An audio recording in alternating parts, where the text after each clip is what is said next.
How to fix Cash App, please try again later. Hi everyone, welcome back to our channel. In today's video, I'll guide you on how you can fix Cash App's please try again later issue, so make sure to watch the video till the very end. In order to fix Cash App's please try again later issue, before you try to fix it, you have to understand why this happens in the first place. Maybe you're trying to open up Cash App, or maybe you're trying to make a transaction but it says you to please try again later.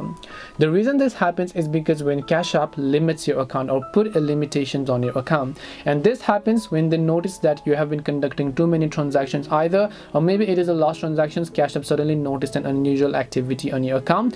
That is why they put a limitation to your account. In most general cases, what you can do to fix it is just wait for a couple of hours until you retry to make the transaction again. After that, it should definitely be fixed.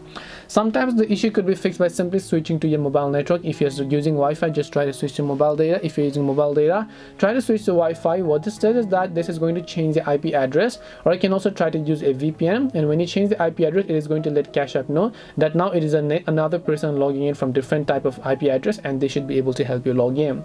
If none of these solutions work for you, the only way I can recommend you do is to simply contact the customer care.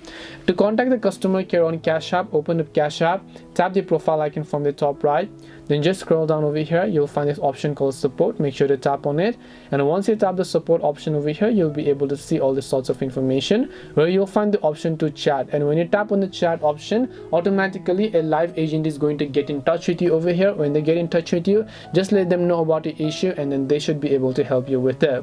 So hope this video helped you guys as to how you can fix the please try again later issue on Cash App. If you have got any more questions, then feel free to leave them down. Thank you for watching, and see you soon in the next video.